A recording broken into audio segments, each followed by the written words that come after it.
नमस्कार दोस्तों। आज हम सत्यवादी राजा हरिश्चंद्र के जीवन के उस महान और प्रेरणादायक अध्याय की चर्चा करेंगे जिसने भारतीय संस्कृति में सत्य और धर्म की एक नई परिभाषा लिखी है।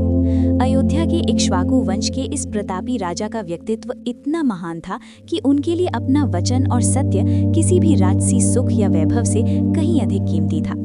महाराज हरिश्चंद्र ने ये सिद्ध कर दिखाया कि चाहे परिस्थितियां कितनी भी विकट क्यों न हो और चाहे अपना सर्वस्व दांव पर क्यों न लगा हो, परंतु मनुष्य को अपने नैतिक मूल्यों और कर्तव्य का परित्याग कभी नहीं करना चाहिए। उनके जीवन की कठिन परीक्षा और शमशान की राख के बीच भी अपने धर्म पर अडिग रहने की ये गाथा आज भी हमें ईमानदारी और धैर्य के मार्ग पर चलने की शक्ति प्रदान करती है। आइए उनके इस त्याग और अटूट विश्वास के सफर को संक्षेप में समझें, जिसने उन्हें युगों युगों के लिए अमर बना दिया और संसार को ये सिखाया कि अंत में सत्य की ही विजय होती है। महाराज हरिश्चंद्र की ये पावन गाथा भारतीय संस्कृति का वो अनमोल और विराट अध्याय है जो मनुष्य के आत्मबल, अखंड धैर्य और सत्य के प्रति अडिग निष्ठा की सर्वोच्च पराकाष्ठा को रेखांकित करता है।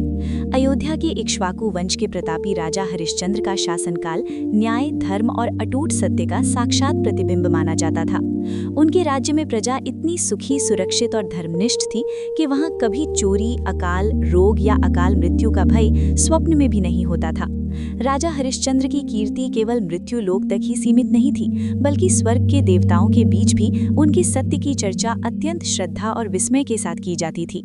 एक बार देवराज इंद्र की सभा में महर्षि वशिष्ठ और महर्षि विश्वामित्र के बीच इस गंभीर विषय पर विमर्श हुआ कि क्या इस नश्वर संसार में कोई ऐसा मनुष्य है जो अपने प्राणों के संकट, घोर अपमान और दारुण दुख में भी सत्य का परित्याग न करे।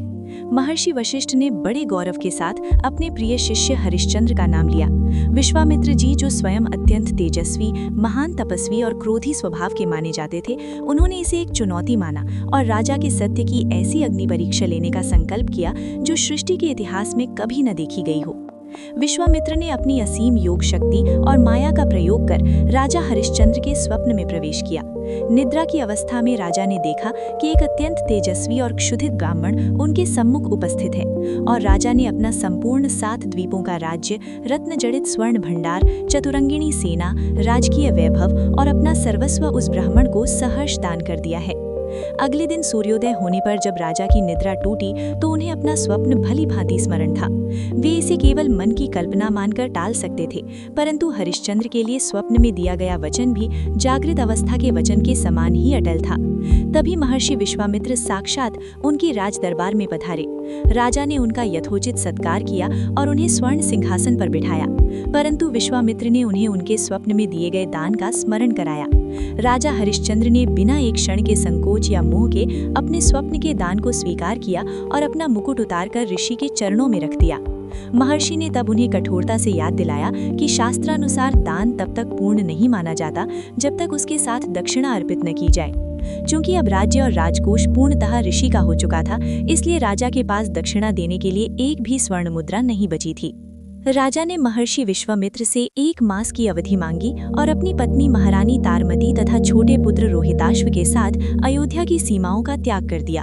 अयोध्या की समस्त प्रजा अपने प्रिय राजा के वियोग में हाहाकार करने लगी। लोग राजा के रथ के आगे लेट गए और रोते हुए उन्हें रोकने का प्रयास करने लगे, परंतु राजा ने धर्म की मर्यादा हेतु सबको धैर्य रखने का आदेश दिया और नंगे पैर ही काशी नगरी की ओर प्रस्थान किया।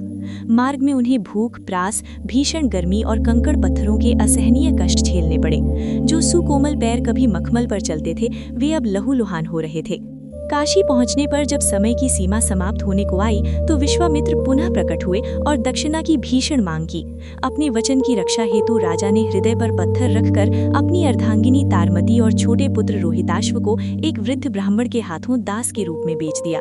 वो दृश्य इतना हृदय विदारक था कि काशी के घाटों पर उपस्थित जनसमूह की आंखों में आंसू आ गए जब एक कुलवधू और अबोध राजकुमार को दूसरों के घर के तुच्छ कार्य करने के लिए विदा होना पड़ा। किंतु दक्षिणा की राशि फिर भी पूर्ण नहीं हुई थी, इसलिए राजा ने स्वयं को शमशान के स्वामी कालू चांडाल के हाथों बेचकर शीश दक्षिणा चुकाई। राजा का कार्य अब शमशान की रखवाली करना और वहां आने वाले प्रत्येक शव के परिजनों से कर यानी शुल्क वसूलना था। राजा हरिश्चंद्र अब फटे चिथड़ों में चिताओं की भस्म लपेटे शमशान की भयानक शांति, सियार की आवाजों और लाशों की दुर्गंध के बीच रहने लगे। वे अपने वैभवशाली अतीत को पूर्णतः विस्मृत कर केवल अपने स्वामी के प्रति ईमानदार रहकर सेवा कर रहे थे। उधर रानी तारमती ब्राह्मण के घर में बर्तन मांजने, झाड़ू लगाने और जंगल से लकड़ियां बीनने जैसे निम्न कार्य करती थी। नियति का सबसे क्रूर प्रहार तब हुआ जब एक दिन पुष्प चुनते समय राजकुमार रोहिताश्व को एक भयंकर काल सर्प ने डस लिया और उनके प्राण पखेर उड़ गए। रानी तारमती पर दुखों का ऐसा वज्रपात हुआ कि वे जड़वत रह गईं। उनके पास अपने इकलौते पुत्र के कफन के लिए भी वस्त्र नहीं था। मूसलाधार वर्षा, कड़कती बिजली और काली डरावनी रात में रानी रोती बिलखती अपने पुत्र के मृत शरीर को गोद में लेकर शमशान पहुंची। वहां जब उन्होंने पुत्र के दाह संस्कार की अनुमति मांगी तो वहां पहरा दे रहे हरिश्चंद्र ने अपनी पत्नी और मृत पुत्र के शव को पहचान लिया। दोनों का हृदय विलाप और असहनीय पीड़ा से छटपटाने लगा। शमशान की राख उनके आंसुओं से भीग गई, परंतु हरिश्चंद्र ने अपने सत्य और स्वामी के प्रति निष्ठा को सर्वोपरि रखा। उन्होंने रानी से कहा कि हे देवी, यदि मैं आज बिना कर लिए अनुमति दूं तो सत्य की हार होगी और मैं अपने स्वामी के प्रति विश्वासघाती कहलाऊंगा। उन्होंने स्पष्ट किया कि नियम सबके लिए समान है, चाहे वो अपना पुत्र ही क्यों न हो। अंततः रानी ने अपनी साड़ी का पल्लू फाड़कर कर के रूप में देना स्वीकार किया। जैसे ही रानी ने अपनी लाज और सत्य की रक्षा हेतु वस्त्र को फाड़ना चाहा, संपूर्ण ब्रह्मांड में एक अलौकिक दिव्य ज्योति पुंज फैल गया और स्वयं भगवान विष्णु, महादेव, ब्रह्मा और समस्त देवगण वहां प्रकट हो गए। महर्षि विश्वामित्र आगे बढ़कर राजा का हाथ थाम लिया और अश्रुपूर्ण नेत्रों से कहा कि हरिश्चंद्र, तुमने वो कठिन साधना सिद्ध की है जो देवताओं के लिए भी असंभव है। तुम सत्य के साक्षात अवतार हो। भगवान ने रोहिताश्व पर अमृत वर्षा की, जिससे वो पुनः जीवित होकर माँ पिता के गले लग गया। राजा के अचल सत्य से प्रसन्न होकर देवताओं ने उन्हें उनका खोया हुआ राज्य, वैभव, मान सम्मान और प्रजा का प्रेम वापस लौटा दिया। राजा हरिश्चंद्र ने पुनः अयोध्या का सिंहासन संभाला। उनका शासन पहले से भी अधिक न्यायपूर्ण और लोक कल्याणकारी हो गया। उनके जीवन की इस कठिन परीक्षा ने न केवल उन्हें बल्कि पूरी अयोध्या की प्रजा को ये सिखा दिया कि सत्य और धर्म की रक्षा के लिए किया गया त्याग कभी व्यर्थ नहीं जाता। कहा जाता है कि राजा हरिश्चंद्र के तपोबल से अयोध्या में लंबे समय तक कोई दुख या बीमारी नहीं आई। अंत में जब उनके जाने का समय आया तो स्वयं देवराज इंद्र उन्हें लेने के लिए विमान लेकर आए, परंतु उदार हृदय राजा हरिश्चंद्र ने अकेले स्वर्ग जाने से इनकार कर दिया। उन्होंने इंद्र से कहा कि हे देवराज, मेरी प्रजा ने मेरे वियोग में दुख सहा है और मेरे लौटने पर अपार प्रेम दिया है। मैं इनके बिना स्वर्ग के सुखों का आनंद नहीं ले सकता। यदि मेरे पुण्यों में शक्ति है तो मेरी समस्त प्रजा को भी मेरे साथ स्वर्ग ले चलिए। राजा की इस करुणा और निस्वार्थ भावना को देखकर देवता चकित रह गए। भगवान उनकी इस निस्वार्थ भावना से अत्यंत प्रसन्न हुए और पूरी अयोध्या नगरी के निवासियों को उनके साथ उत्तम लोकों को प्रस्थान करने की अनुमति दी गई।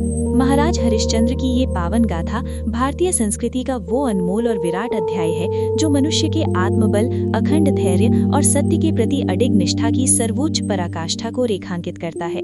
उनकी ये कहानी हमें ये सिखाती है कि संसार की कोई भी शक्ति उस व्यक्ति को नहीं झुका सकती जो सत्य के मार्ग पर अडिग रहता है।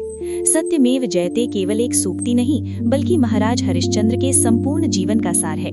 उनकी ये कथा युगों युगों तक आने वाली पीढ़ियों को ये संदेश देती रहेगी कि परिस्थितियां चाहे कितनी भी विपरीत क्यों न हो, अपने धर्म और नैतिक मूल्यों का परित्याग कभी नहीं करना चाहिए। आज भी काशी के उस घाट को हरिश्चंद्र घाट के नाम से जाना जाता है, जो उनके त्याग और निष्ठा की गवाही देता है। तो दोस्तों, राजा हरिश्चंद्र के जीवन की ये गाथा हमें ये सिखाती है कि सत्य का मार्ग कठिन अवश्य हो सकता है, परंतु वो कभी पराजित नहीं होता। महाराज हरिश्चंद्र ने अपने राजपाट और परिवार का त्याग करके ये सिद्ध कर दिया कि एक मनुष्य के लिए उसका वचन और उसका धर्म ही सबसे बड़ी पूंजी होती है।